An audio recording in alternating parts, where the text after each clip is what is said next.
आता मृत्तिका त्यागे घटू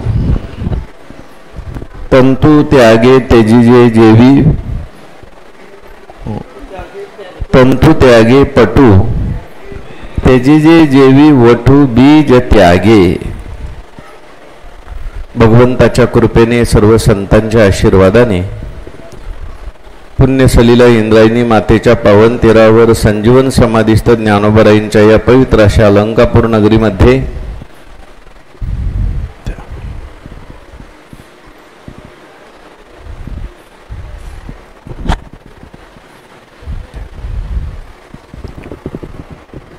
सद्गुरु जोग महाराज वारकरी शिक्षण संस्था आणि आळंदी देवस्थान यांच्या माध्यमातून सुरू असलेली आपली ही नित्याची ज्ञानेश्वरी प्रवचन सेवा सेवेकरता उपस्थित माऊली स्वरूप असणारे सर्व भाविक भक्त श्रोते सज्जन माता भगिनी सर्वांच्या चरणी मनोभावाने वंदन करून आपण सर्वांनी मिळून ही चिंतन सेवा या ठिकाणी करायची आहे.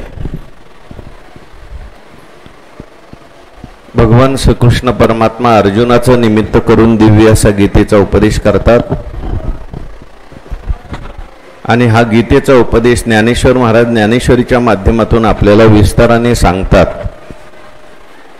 16व्या अध्यायाचा विचार सुरू आहे आणि 16व्या अध्यायातील दैवी संपत्तीचा विचार आपण सर्वजण मिळून करतोय.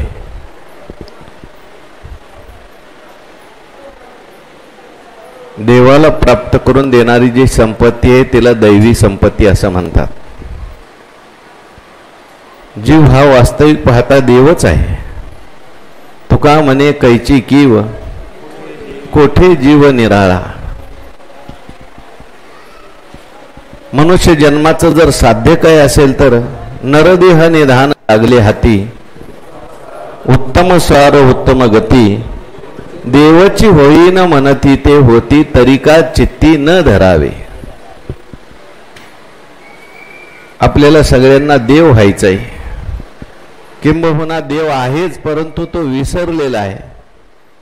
ती देव स्वरूपता प्राप्त करून घेण्याकरता म्हणून ज्या संपत्तीची आपल्यामध्ये गरज आहे ती संपत्ती जर कोणती असेल तर ती दैवी संपत्ती आहे.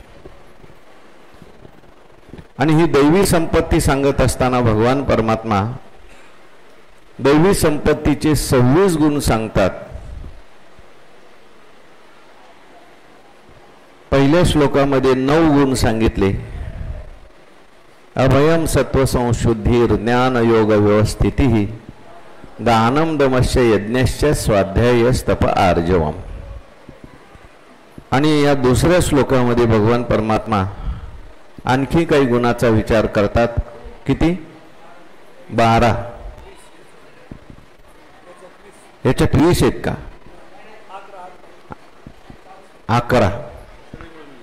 अहिंसा सत्यम क्रोधस त्याग शांतिरपैशुनम दया भूतेश्वलो लुप्तो मार्दव मधीर चापलम.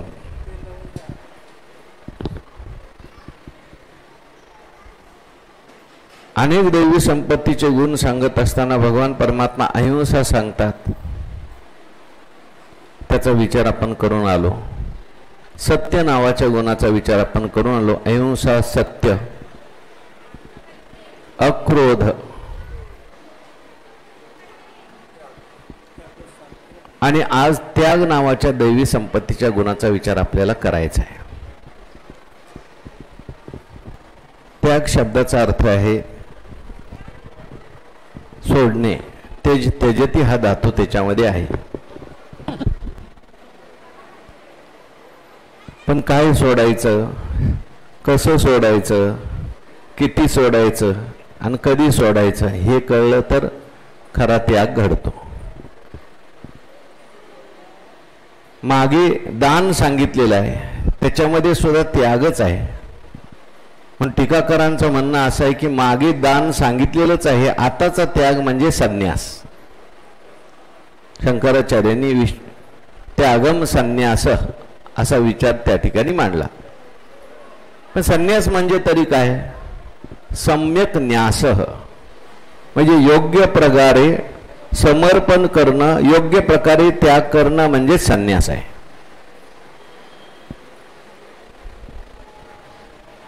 त्याग हा दैवी संपत्तीचा गुण आहे. जिथे जिथे आपल्याला त्याग दिसतो समजायचं तिथं काहीतरी दैवी संपत्ती आहे.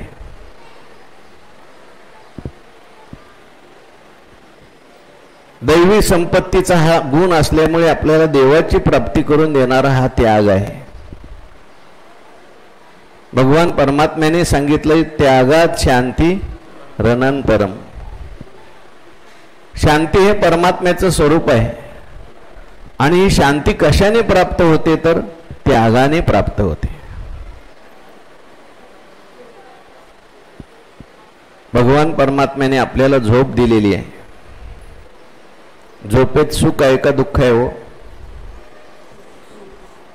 सुख आहे. म्हणून तर प्रवचनात सुद्धा बरेच झोपलेले आहेत की नाही. झोपेत सुख आहे माणसाला. देवाने आपल्याला झोप एवढ्या करताच दिलेली आहे की सुख जे आहे बाबा तुझ्या जवळ आहे. सुख हे तुझं स्वरूपच आहे. सुखाकरता तुला बाहेर कुठंच जायची गरज नाही. आणि सुख हे धरण्यात आहे का सोडण्यात आहे? झोप आपल्याला धरल्यावर लागते का सोडल्यावर लागते? आपोआप लागते. परंतु झोपेमध्ये आपण सोडत असतो, स्थूल देहाला सोडतो. जोपर्यंत मनुष्याच्या मनात अनेक प्रकारचे विचार आहेत तोपर्यंत त्याला झोप येत नाही. आणि जेव्हा तो सगळे विचार हळूहळू कमी करतो, प्रवचनात झोप का लागते? त्याचं एक कारण हे पण आहे, कारण हळूहळू मनुष्य एकाग्र व्हायला लागतो. आणि एकाग्र होत गेलं की मनुष्य परमात्म्याकडे जायच्या अगोदरचा हा टप्पा आहे. साचाची पुढती विरा जरी न येता स्वप्न जागरा ब्रह्म वावो साचोकारा मने येता. म्हणून तो चाललाय तिकडे, पण मधला जो हा मुक्काम आहे त्या मुक्कामात तो थांबतो. झोपेमध्ये सहज मनुष्य सगळं सोडतो. देहाचं तादात्म्य ज्यावेळेस सुटतं त्यावेळेसच खरी गाढ झोप त्याला प्राप्त होते. म्हणून त्यागामध्ये त्या ठिकाणी शांती, त्याग हेच जीवाचं खरं स्वरूप आहे. लटके ते फेडा तुका म्हणे जाये पेडा, किंवा त्यागेन एकेन अमृतत्वम अनुषुः. काय सुरुवात आहे? नायम आत्मा प्रवचनेन लभ्या न मेधया बहुना श्रुतेन सत्येन लभसा हेश आत्मा.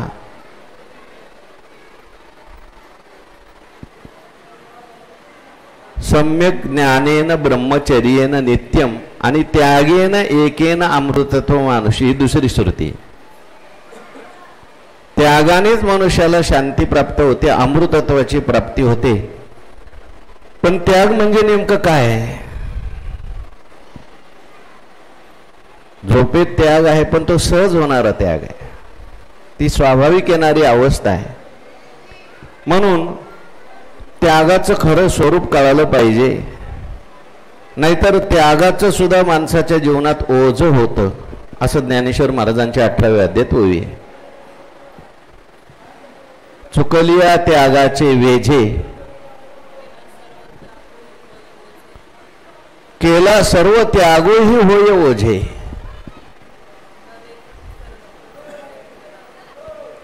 न देखते सर्वत्र झुंजे वितरागते. त्यागाचं जर वर्म चुकलं तर त्यागाचं ओझं होतं. बरीच माणसं त्यागाचं ओझं घेऊन जातात. अगोदर काही विचार करत नाहीत आणि त्याग करतात आणि नंतर त्या त्यागाचं ओझं वागवतात. आमचं चुकलं, आम्ही एवढा त्याग नव्हता करायला पाहिजे.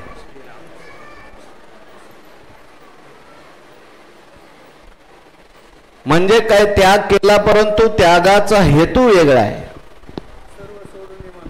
सर्व सोडून वना गेला, वना वनिताची वनिताची चिंतू लागला. तो त्यागची बाधकत्वे झाला. हो, म्हणून त्याग जो आहे करत असताना पहिला विवेक पाहिजे. आपण त्याग करतोय हा कशाचा करतोय, का करतोय, आणि शास्त्राला धरून करतोय का? नाहीतर त्या त्यागाचं ओझं वागवावं लागतं. त्याग आपल्या जीवनात भार तयार करतो, त्याग आपल्या जीवनामध्ये अहंकार तयार करतो आणि त्यागाचं फळ मिळत नाही. भगवान परमात्म्याने पुढे 3 प्रकारचा त्याग सांगितलाय: सात्विक, राजस आणि तामस त्याग. तामस त्यागाचा काही श्लोक आहे?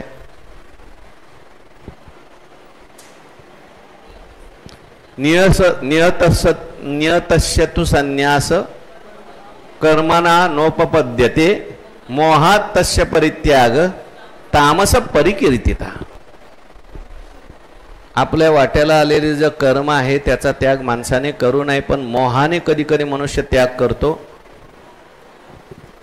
मोहाने म्हणजे आळसामुळे, तमोगुण वाढल्यामुळे कर्माचा त्याग होतो. काही नाही, झोप, एक विद्यार्थी म्हटला माझी झोप पूर्ण झाली नाही म्हणून मी प्रवचनाला आलो नाही. प्रवचनाचा त्याग झाला पण काय, झोप झाली नाही म्हणून आला. हा जो त्याग आहे प्रवचनाचा, हा सात्विक आहे का रजोगुणी आहे का तमोगुणी आहे? तमोगुणी त्याग आहे. प्रमाद आणि आळस याच्यामुळे आपण कर्म करत नाही. झोपेमुळे आपण कर्म करत नाही, आळसामुळे आपण कर्म करत नाही. हा त्याग जो आहे हा तामस त्याग आहे. हा त्याग ओझं निर्माण करणार आहे. हा त्याग आपल्याला नरकाकडे घेऊन जाणार आहे. दुसरा आहे राजस त्याग. काय राजस त्यागाची व्याख्या? दुःख मित्येव यत्कर्म काय क्लेश भयात त्यजेत सकृत्वा राजसम त्यागम नैव त्याग फलम लभेत. एक आळसामुळे कर्म नको म्हणतो आणि दुसरं म्हणतो खूप कर्मात त्रास आहे म्हणून कर्म नको. कष्ट करायचं, उन्हात जायचं, राबायचं. कोणी सांगितलं एवढं शरीराला?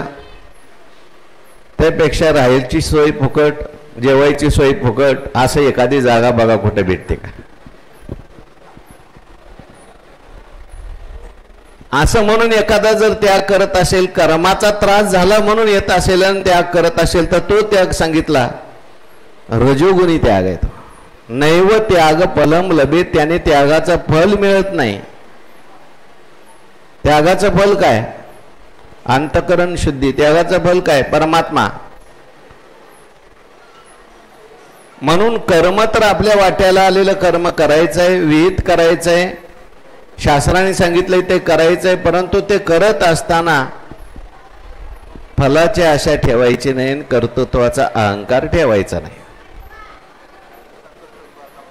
तैसा कर्तृत्वाचा मधु आणि कर्मफलाचा आस्वादू, या दोन्हीचा नाव बंधू कर्माचा की.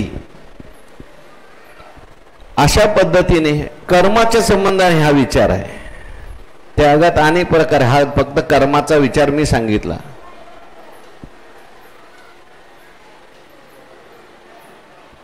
घर वगैरे इत्यादिकाचा त्याग शास्त्रात सांगितलाय.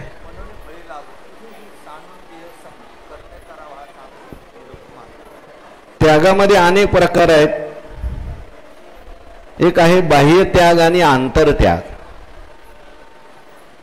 बाह्य वस्तूचा जो त्याग आहे त्याला काय म्हणतात? बाह्य त्याग. घर सोडणं,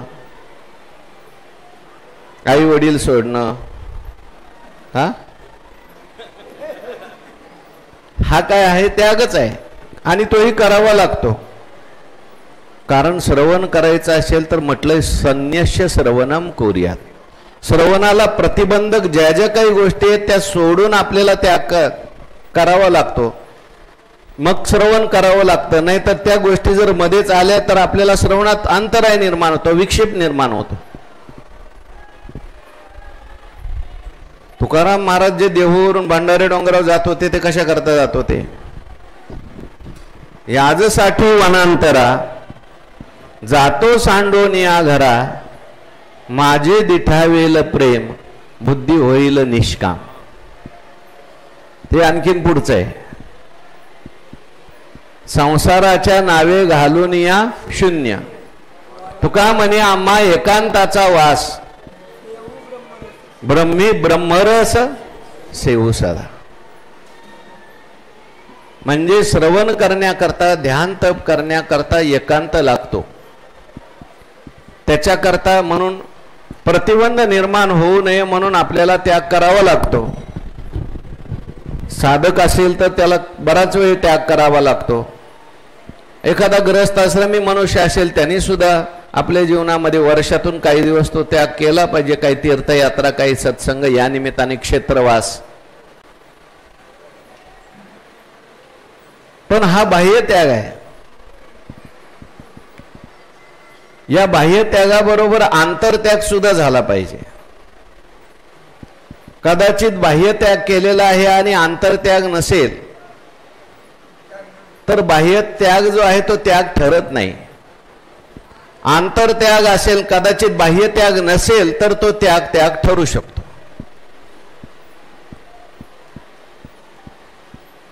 वशिष्ठ महामुनींनी प्रभू रामचंद्रांना उपदेश करताना योग वशिष्ठामध्ये असा उपदेश केलाय. अंतस्त्यागी बहिसंगी लोके विहर राघव.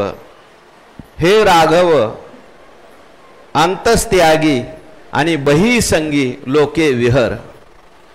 तुमचा अवतार आता जगाच्या उद्धाराकरता झालेला आहे. रामप्रभू सगळं सोडून जायला लागले.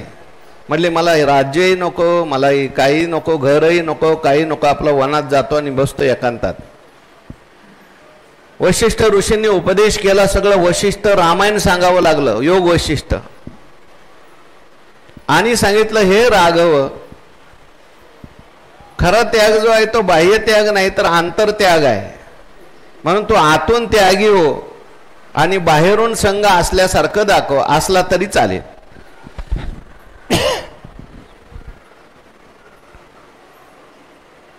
म्हणून हा जो त्याग आहे आंतरत्याग आहे. त्याच्यामध्ये निषिद्ध कर्माचा त्याग. गीतेमध्ये म्हणा, ज्ञानेश्वरीमध्ये ओव्या सांगा तुम्हाला आठवत असल्या तर. निषिद्ध कर्माचा त्याग कुठं सांगितलाय? 3ऱ्या अध्यायात असेल, 4थ्या अध्यायात असेल. कोणती कर्म करावी आणि कोणती सोडावी.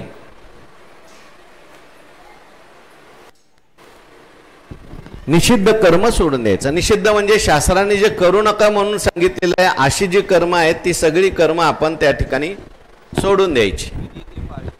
विधी ते पाळीत, निषेधाते गाळीत, मज देवोने जाळीत कर्म पळे.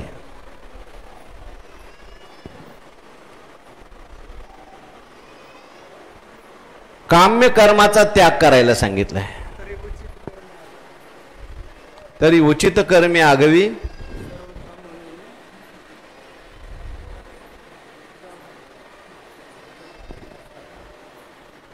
काम्य कर्माच्या त्यागाच्या ओव्या. सांडोनी आत्ताची आज तुम्ही सांगितली ना.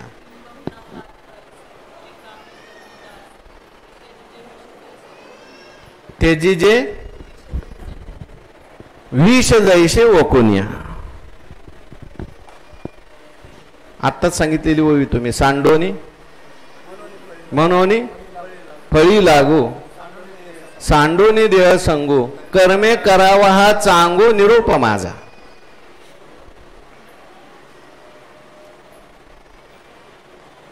काम्य कर्माचा त्याग अनेक ठिकाणी सांगितला आहे.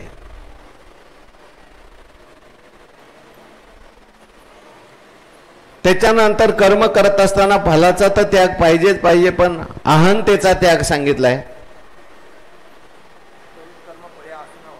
कर्मे फळे आसन व्हावी, कुकर्मी संगती न व्हावी, सत्क्रियाचे आचरावी हेतुवीन.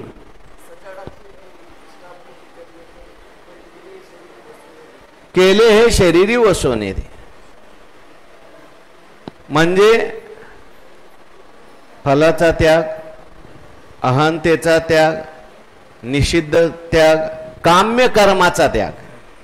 म्हणजे कामना घेऊन जी काही कर्म आहेत ती करायचीच नाहीत.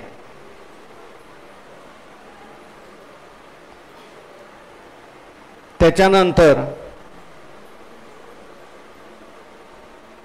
तृष्णेचा त्याग, आळसाचा त्याग, हे सगळे त्याग आपल्याला गीतेमध्ये ज्ञानेश्वरीमध्ये पाहायला मिळतात.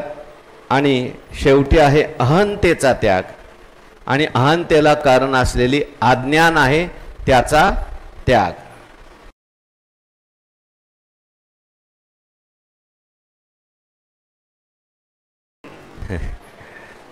नाहीतर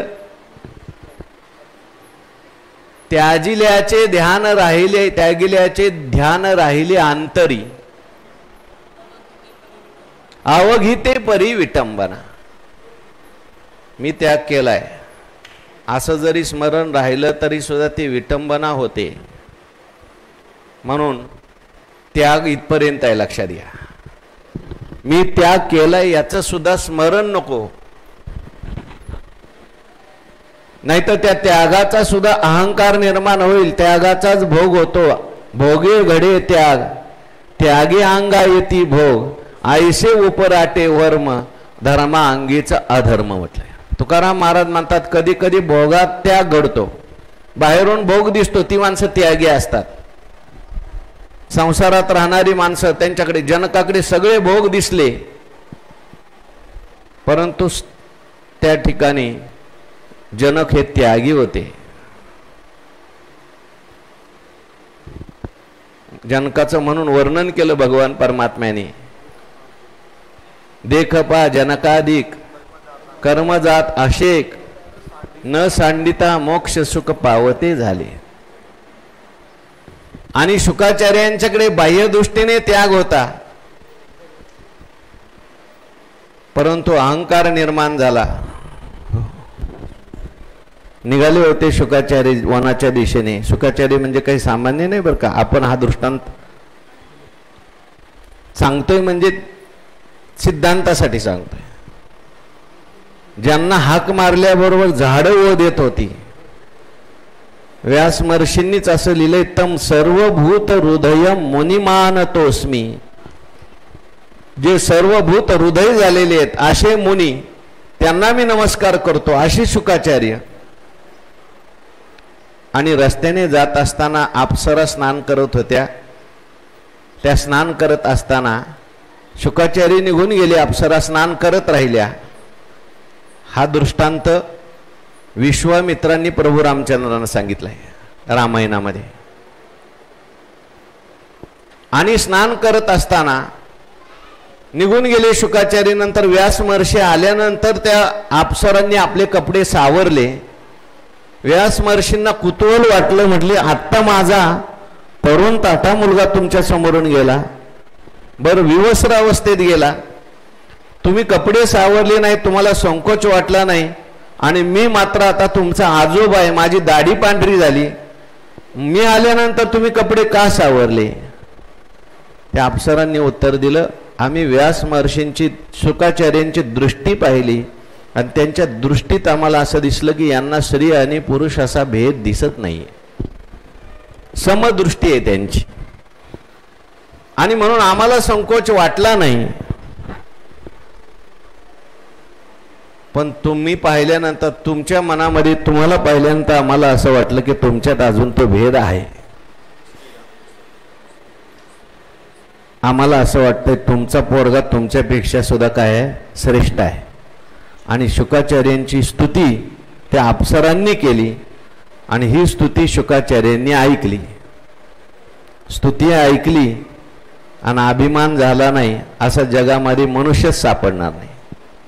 म्हणून अभिमान लागे शुकाची पाठी, व्यासे उपराठी दृष्टी केली. म्हटले, शुका चाललायस तू जा, परंतु जाता जाता जनक भेटीशी पाठविला तेने, अभिमान नाने खोटे केले. तू जनकाकडे जाऊन मग तिकडे वनात जा. जनकाकडे गेले, मी शुक आलोय सांगा.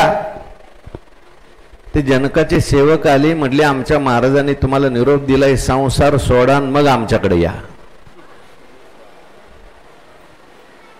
लक्षात आलं आपल्याकडे कोणता संसार आहे. मी शुका आलोय आणि मग मी सुटला आणि शुकाचार्यांना समाधी लागली. मीचा त्याग हा खरा त्याग आहे. अहंकाराचा त्याग, त्याग तरी ऐसा करा, अहंकारा दवडावे, तुकाराम महाराज म्हणतात.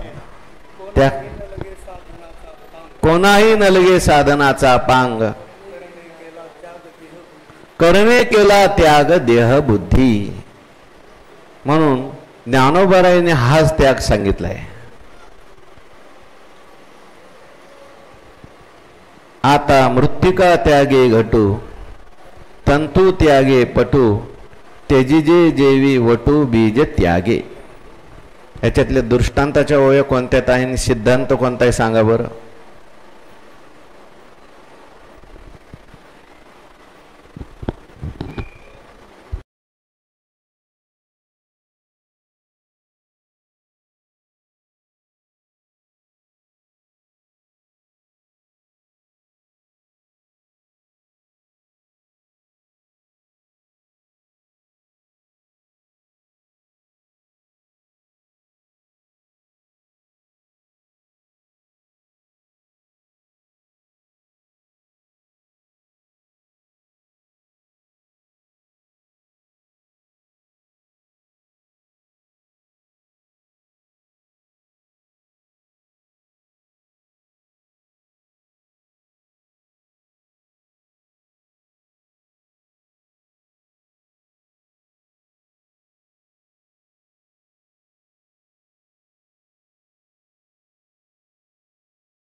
अहंकाराचा त्याग केला पाहिजे, अज्ञानाचा त्याग केला पाहिजे.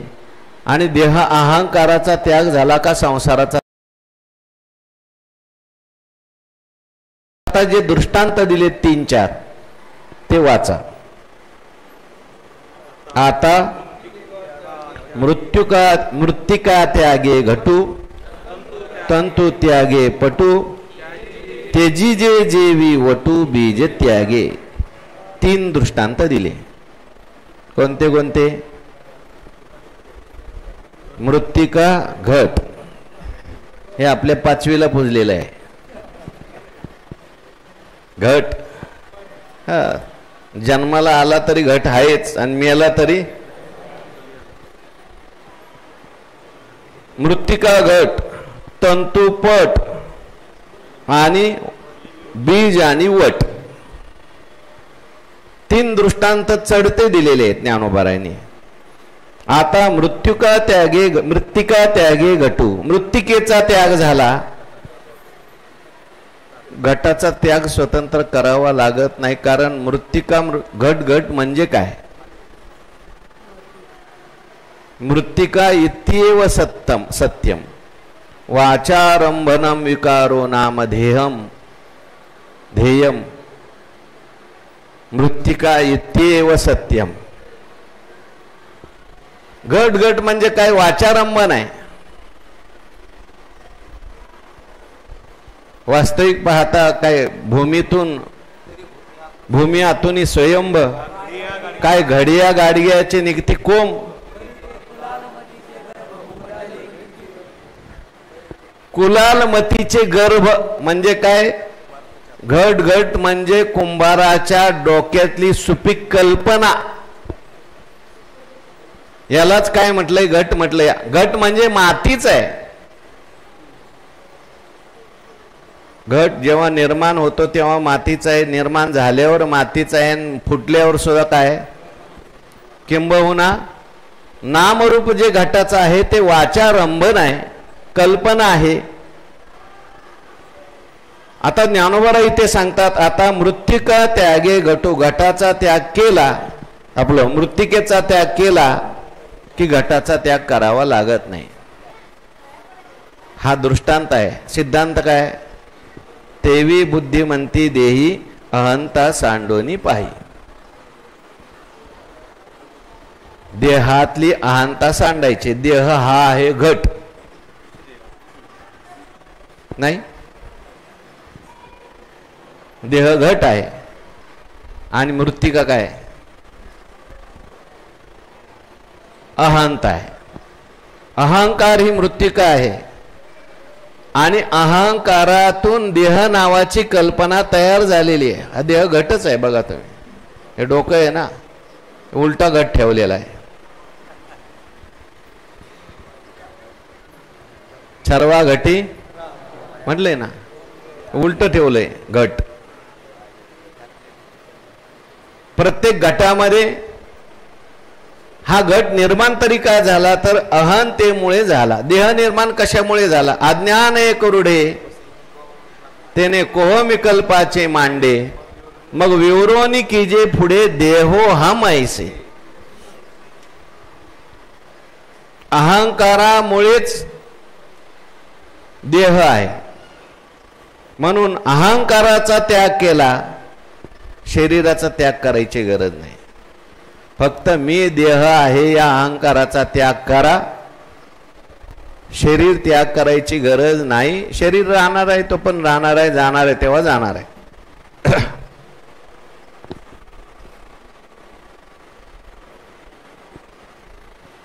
अशा ओव्या असतील ना कुठं ज्ञानेश्वरीमध्ये? शरीर राहिलं तरी चालेल, फक्त शरीराचा अहंकार सोडला पाहिजे, तो परमात्मा स्वरूप होतो, भगवत स्वरूप होतो.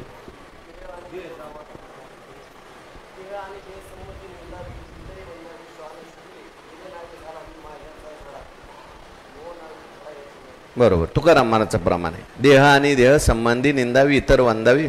मी काय म्हणतो, ज्ञानेश्वरीत कुठं देहाचा त्याग करण्याची गरज नाही. देहाची अहंता सुटली की जीव हा ब्रह्मरूप होतो, परमात्मा रूप होतो. अशा अनेक ओळी आलेले आहेत. आठवली तर सांगा, नाही तर चला पुढे. तंतु त्यागे पटू. पट म्हणजे काय? कपडा. वास्तविक पाहता कपडा जे आहे ते कपडा नसून काय आहे? तंतूच आहेत. नाम मात्र लुगडे, एरवी सुतची ते उघडे, का माती मृत भांडे जिया परी. लुगड नाम मात्र आहे, एरवी सुतची ते उघडे. सुतच आहे. आपण ह्याला नाव दिलंय उपरणं, पण हे काय उपरणं आहे का? सूत आहे का कापूस आहे? कापूस आहे. तसं हे शरीर एक लुगडच आहे, हा पटच आहे. आणि याला जर कारण जर काय असेल तर ती अहंता आहे, हा तंतू आहे. अहंतेचा त्याग केला, सहज शरीराचा त्याग होतो. हा विचारून अहंकार सांडिजे, मग आस्तीच वस्तू होईजे, मग आपुली स्वस्ती सहजे आपण केली. सगळा संसार निर्माण झाला. आता थोडी ऐशी गोठी सांगितलेले पर्यशी जे अहंकार तनुशी किंवा तेजी जे जेवी वटू बीज त्यागे. बीजाचा त्याग केला की वृक्षाचा त्याग स्वतंत्र करावा लागत नाही, कारण बीजाचाच विस्तार जो आहे तो सगळा वृक्ष आहे. बरोबर आहे का? नाही, ते तर खाली ओळी वेब समोरच आहे. बीजाचा विस्तार वृक्ष आहे. बीजची झाले तरू.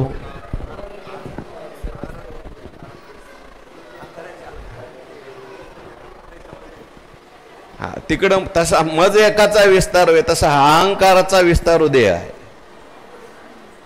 देह देह म्हणजे काय हो? मनाने केलेली कल्पना म्हणजे देह आहे. देहात मन आहे का मनात देह आहे? तुम्हाला काय वाटतं? झोपू नका म्हणजे कळेल. देहात मन आहे का मनात देह आहे? काय नेमकं कशात काय?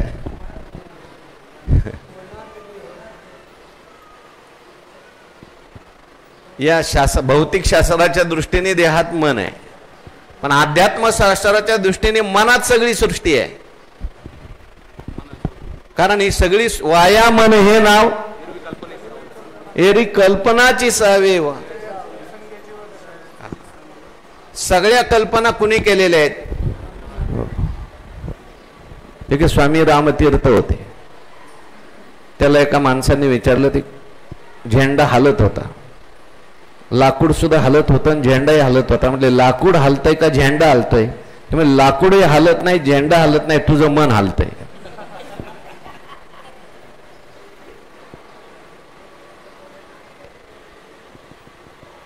म्हणून त्याग करायचा असेल तर बीजाचा त्याग करा. बीज आहे अहंकार आणि वृक्ष आहे देह. या देहरूपी बीजातून, अहंकारूपी बीजातून देहाची निर्मिती झालेली असल्यामुळे अहंकाराचा त्याग करायचा.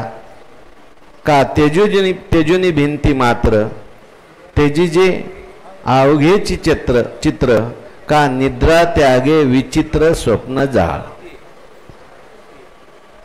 का तेजुनी भिंती मात्र तेजीजे अवघेची चित्र काढलेलं आहे कुठं? भिंतीवरती. आणि मला त्या ठिकाणी ते चित्र नको आहे, चित्राचा त्याग करायचा आहे. तर मला कशाचा त्याग करायचा? भिंतीचा जर त्याग केला तर आपोआप चित्राचा त्याग होतो. कारण भिंतीवर जे आहे चित्र कोरलेलं आहे, आता ते काढताही येत नाही, पुसताही येत नाही. भिंतीचा त्याग झाला ना म्हणजे आश्रयाचा त्याग झाला. आश्रित वस्तू पडवून गेली या भिंती, चित्राची केवळ होय माती. का पाहलिया राती अंधारे उडे. म्हणून त्या ठिकाणी आता हे चित्र म्हणजे आहे देह. जे हे संसार चित्र उमटे, तो मनोरूप पट फाटे. हा, हे सगळं काय चाललेलं आहे ते चित्र आहे. देहाचं चित्र, जगाचं, जीवाचं, देवाचं, सगळी चित्र दिसतात आपल्याला. स्वमायेचे आडवस्त्र लावणी एकला खेळवी सूत्र बाहेर नटी छाया चित्र 84चे. पण याला कारण जर काय असेल, भिंत कोणी असेल तर अहंता आहे. म्हणून चित्र निर्माण झालं ना. अहंता जर नसती तर चित्र निर्माण झालं नसतं. नुसता पडदा दिसला असता, नुसता प्रकाश दिसला असता. आपण मागेच पाहून आलो, प्रकाश जो आहे तो जर त्या फिल्म मधून गेला तर चित्र दिसतं. फिल्म नसेल तर चित्र नाही दिसत, मग प्रकाश दिसतो. तसं आहे काय? सगळा प्रकाशच आहे. पण आपल्याला काय दिसतात? चित्र दिसतात. का? आपण त्याला प्रकाशाला बुद्धिरूपी फिल्म लावतो, आपली मनरूपी फिल्म लावतो. आणि मग जसं ज्याचं मन असेल तसं त्याला चित्र दिसतं. तुमच्या फिल्म मधील जर देव असेल तर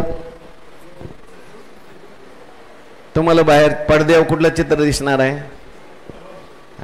आणि तुमच्या फिल्म मध्ये जर रावण असेल तर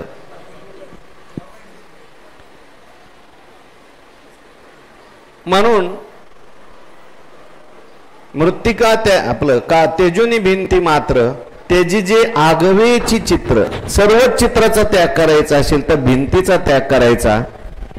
तसं हे सगळं जगतरूपी चित्र त्याचा त्याग करायचा असेल, शरीररूपी चित्राचा त्याग करायचा असेल तर अहंकार. का निद्रा त्यागे विचित्र स्वप्न जाळ. विचित्र असं स्वप्न जाळ आपल्याला दिसतं. स्वप्न कधी पडतं? झोप आल्यानंतर.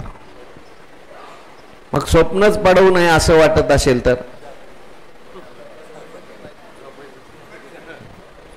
ते रामायणात आले ना, लक्ष्मण महाराज प्रभू रामचंद्र बरोबर निघाले.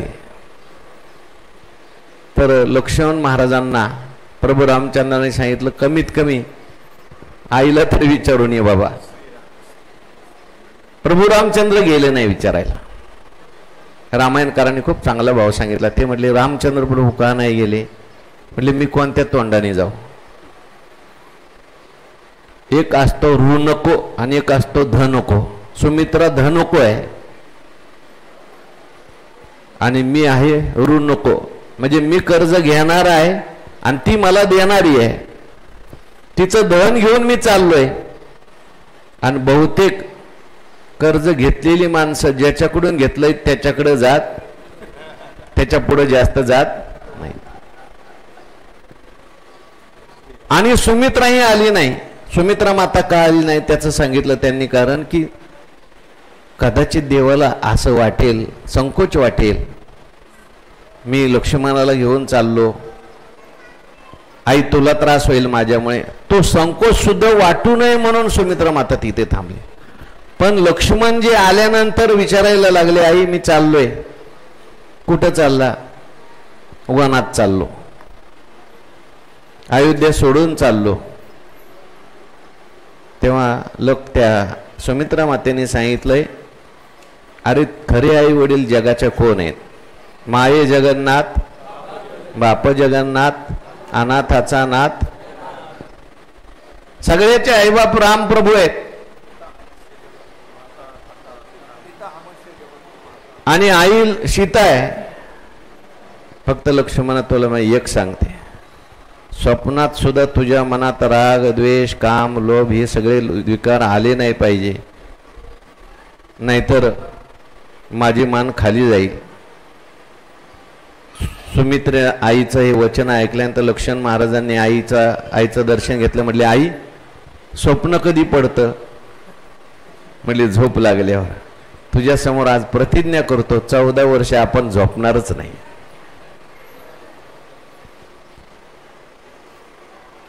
स्वप्नाचा त्याग करायचा असेल तर निद्रेचा त्याग करावा लागतो. निद्रेचा त्याग, निद्रा ही कारण आहे आणि स्वप्न हे कार्य आहे. तसं जगतरूपी स्वप्न आहे आणि त्याला कारण निद्रा कोणती आहे? अविद्येची निदा, विश्व स्वप्नाचा हा धांदा, भोगित होता प्रबुद्धा, व्यामोहाची या सेजे,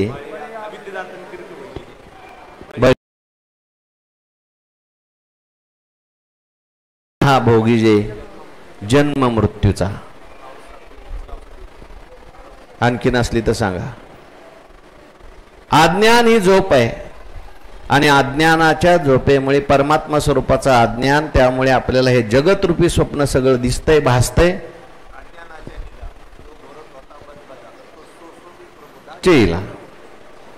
म्हणून अहंकार जे आहे ती निद्रा आहे. अहंकार निद्रा निदसुरा, हा परमात्माची परी दुसरा. परी अहंकार निद्रा निदसुरा, मनोनी स्वप्नाच्या ओर बारा संतोषे शिने. मग आता जर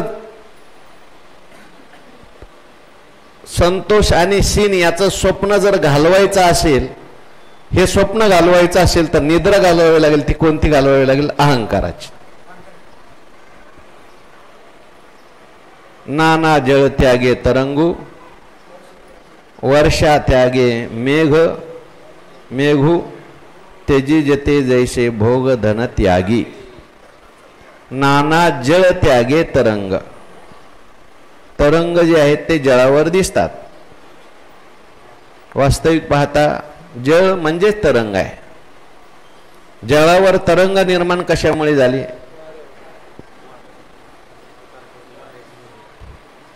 ना तरी सागराचे पाणी, काय तरंगाचे हाती खाणी, तरी अवांतर करणी वारयाची नव्हे.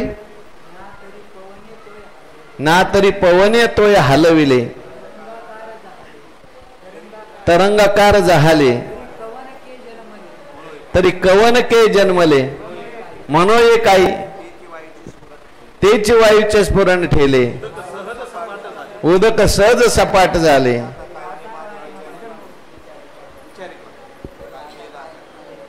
तरंग जन्माला आला का? आता सपाट झाल्यावर मेला का? का पाणीच आहे तरंगाच्या रूपाने? फक्त वारा आला तो वारा थांबला पाहिजे.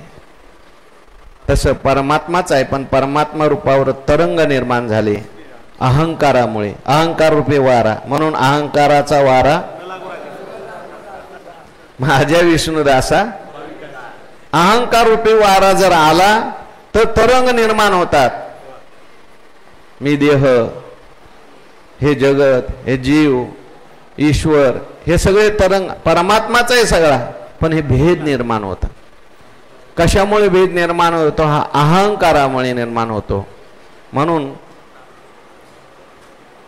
नाना जळ त्यागे, मग इथे जळाचा त्याग करायला सांगितलंय. दृष्टांत दिलेला आहे ज्ञानोबारायांनी. म्हणजे जळ आणि तरंग, आता इथे हे तरंग निर्माण होतात त्याला कारण अहंकार आहे, म्हणून त्या अहंकाराचा त्याग करायचा. अहंकार रूपी जळात हे तरंग निर्माण झालेले आहेत. असं घ्या. वर्षा त्यागे मेघ, वर्षा ऋतू संपल्यानंतर मेघ जातात. आकाशामध्ये वर्षा ऋतू आला, पावसाळा आला का सगळे काळे काळे ढग येतात, मेघ येतात. पण हा वर्षा ऋतू गेला की मेघ सगळे आपोआप जातात. त्याचं कारण वर्षा ऋतू आहे. तसं देह म्हणजे मेघ आहे आणि त्याला कारण अहंकार हा वर्षा ऋतू आहे. आणि अहंकार जर त्याग केला तर त्या ठिकाणी आपोआप देह संबंधी याचा त्याग होतो. त्यागच करायचा असेल तर बाहेरचा करायचा नाही, आतला करायचा आहे. अहंकाराचा त्याग करायचा आहे. त्यजी जती जैसे भोग धन त्यागे, धनाचा त्याग केला की भोगाचा त्याग आपोआप होतो. धनाने मिळणाऱ्या भोगाचा त्याग. तसं आता भोग म्हणजे आहे शरीर आणि त्याला असलेलं धन आहे अहंकार. म्हणून अहंकाराचा त्याग केला की आपोआप त्या ठिकाणी शरीराचं तादात्म्य संपतं, शरीराचा त्याग होतो, इतर सगळ्याच गोष्टींचा त्याग होतो. अनेक प्रकारचे भोग असतील ते आपल्याला दुःख देत असतील तर त्या भोगाला कारण आहे धन. त्या धनाचाच त्याला काय केला पाहिजे? त्याग केला पाहिजे. अनेक प्रकारचा संग्रह असेल आपल्याकडे तर लोक त्रास देतात, दुःख देतात. मग त्या संग्रहाचाच त्याग केला तर ते भागवतात आलंय बघा. ती कुर्र पक्ष्याला गुरु केलं दत्तात्रय महाराजांनी. टिटवी म्हणा का कुर्र, कुर्र नावाचा पक्षी आला आणि त्याने ते एक मांसाचा तुकडा उचलला. सगळे भाऊबंद आले आणि त्याला टोचायला लागले. तो म्हटला आतापर्यंत चांगले बोलत होते ना, आता का त्रास द्यायला लागले? हा, माझ्याकडे हे आलंय म्हणून, जमिनीचे पैसे मिळालेत म्हणून. आणि मग ते सोडून दिलं त्याने. सोडल्याबरोबर सगळे गेले तिकडं. हा सुखी झाला. परिग्रह ही दुःख आहे त्याने वर्णन केलं. किंवा आता इथे जो त्याग सांगायचा तो आणखीन पुढचा त्याग आहे. तेवी बुद्धिमंती देही अहंता सांडोनी पाही, सांडीजे आशेषही संसार जात. तेवी, तेवी म्हणजे आता हे सगळे दृष्टांत सांगितले त्याप्रमाणे बुद्धिमंती, हे सगळे दृष्टांत ऐकायचे, वाचायचे, त्याचं श्रवण करायचं, मनन करायचं, श्री गुरूंच्याकडे जाऊन अशा प्रकारे संसाराचा त्याग करायचा. हा जो त्याग आहे हा मी त्याग असं म्हणतोय, असं भगवान परमात्मा पुढच्या वेळी सांगतात. तया नाव त्यागू म्हणे तो यज्ञांगू, हे मानोनी सुभगू पार्थू पुसे. तया नाव त्यागू म्हणे तो कोण म्हणतंय? देवाला यज्ञांग का म्हटलं इथं सांगा बरं. लोक तुम्ही तर चालवा ना थोडंफार, सगळं मीच चालवतो. यज्ञांगू का म्हटलं? विवरण कशाचं चाललंय? त्यागाचं चाललंय. त्यागाचा आणि यज्ञाचा काही संबंध आहे का? यज्ञांग ज्या अर्थी म्हटलं त्या त्यागाचा आणि यज्ञाचा काहीतरी संबंध. अहो, यज्ञात काय केलं जातं? समिधाचा त्यागाच केला जातो. आणि भगवान परमात्मा यज्ञो वै विष्णू असं म्हटलंय. म्हणजे अशा प्रकारचा सर्व त्याग झाला की भगवंताचीच प्राप्ती होते. तो यज्ञांग आहे, यज्ञ भोक्ता आहे. आणि खरं यज्ञ, खरं त्याग शिकायचा असेल तर तुम्ही देवाकडून शिका. देव सगळं काही करतो. आता ह्या सगळे ओव्या आहेत, ह्या सगळ्या ओव्यात भगवंताचं चरित्र बसतं का नाही बसत? देवाने सगळं केलं की नाही? भगवान स्वतः म्हणतात, हे मजची स्तव झाले परी म्या नाही केले.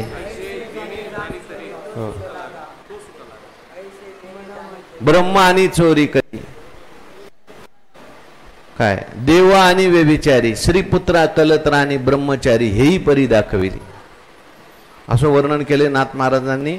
भोगात त्याग दाखवला. अशा प्रकारे भगवान परमात्मा सर्व काही करतो. त्या एक कथा आली, बृहस्पतीकडे त्यांचा मुलगा एक कच नावाचा मुलगा होता. त्याला घरातच गुरु मिळाले, त्याचे वडीलच गुरु होते. बृहस्पती सगळ्या देवांचे गुरु, आणि त्यांचा मुलगा होता कच. तो एक दिवशी गुरूंच्याकडे गेला, वडिलांच्याकडे गेला. म्हटलं सगळ्या विद्या झाल्या, सर्व काही झालं, सगळं शिकलं, पण आता या सगळ्या संसार सागरातून मी कसं काय मुक्त होईल?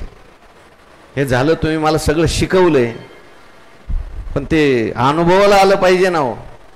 माझं सगळं पाठ आहे, विचारसागर पाठ आहे, पंचदशी पाठ आहे, पण अनुभव काहीच येत नाही मला. काय केलं पाहिजे मला तुम्ही सांगा. म्हणजे याच्याकरता बाबा सर्व त्याग करावा लागतो. त्यागेन एकेन अमृतत्वम आनुषुः. याज्ञवल्क्यांनी मैत्रीला सांगितले, त्यागेन एकेन अमृतत्वम आनुषुः. त्या ठिकाणी सर्व त्याग केला पाहिजे म्हणून तो बिचारा सगळं काही सोडलं, स्वर्ग सोडला त्याने.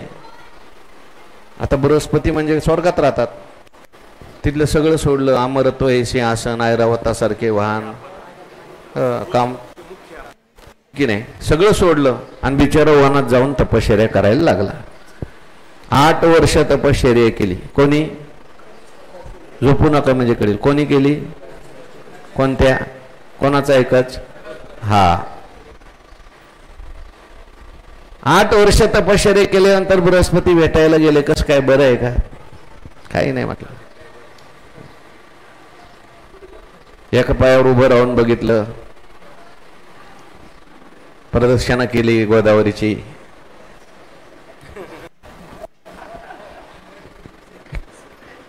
सर्व काही केलं, वायाला जात नाही बरं का केलेलं. मी आपलं विनोदाने बोलतोय. महाराजांनी गोदावरीची प्रदक्षिणा केली. अशा प्रकारे सर्व काही मी केलंय, परंतु मला अजून असं मोकळं मोकळं वाटत नाही. अजून मी मुक्त झालोय असं वाटत नाही. अजून मी संसारातून मुक्त झालोय असं मला वाटत नाही. मला हे सगळा भार वाटतोय. अवघा भार वाटे देवा. काय करू मी? ते म्हटले, अरे बाबा सर्व त्याग कर. तू सोडलंय ते बाहेरचं सोडलंय सगळं. त्यांनी कमंडलू सोडलं, कपडेही सोडले, जेवणही सोडलं आणि एकटाच उघडाच फिरायला लागला. ते म्हणले अजून सर्व त्याग झाला नाही. मग 3 वर्ष अजून त्याने त्याग केला. कुठेही राहायचा, कुठेही झोपायचा, धर्मशाळेचाही त्याग केला. 3 वर्षानंतर गुरु आले. बृहस्पती म्हटले कसं काय? म्हणजे अजून नाही हो, जमत नाही अजून. म्हटले अरे सर्व त्याग म्हणजे काय? त्याच्याकरता चित्ताचा त्याग करावा लागतो. चित्त जे आहे हाच संसार आहे. चित्तमेव ही संसार, असं पंचदशी श्लोक आलाय बघा. चित्त हाच संसार आहे. संसार म्हणजे काय? चित्त संसार आहे. आणि या चित्ताला कारण आहे अहंकार. तो त्या अहंकाराचा त्याग करा. मला कसा करायचा त्याग तो तरी सांगा. मग श्री गुरुने त्याला सगळा उपदेश केला. हा अहंकार कसा निर्माण झालाय? तुझ्या आत्मस्वरूपाच्या ठिकाणी अहंकार नाही. अज्ञानामुळे हा अहंकार निर्माण होतो देहाला मी म्हणणं. आणि मग तू काय कर, हा विचारोनी अहंकार सांडीजे.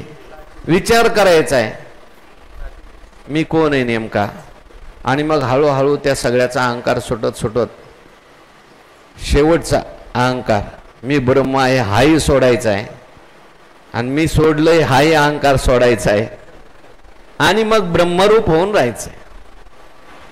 येन तेजशी तम अपि त्यज, ज्याने सोडलंय ते सुद्धा सोड. अशा प्रकारे हा भगवान परमात्मा त्यागाचं वर्णन करतात. आता उद्या पुढचा दैवी संपत्तीचा गुण आहे शांती, तिचा विचार करायचा आहे.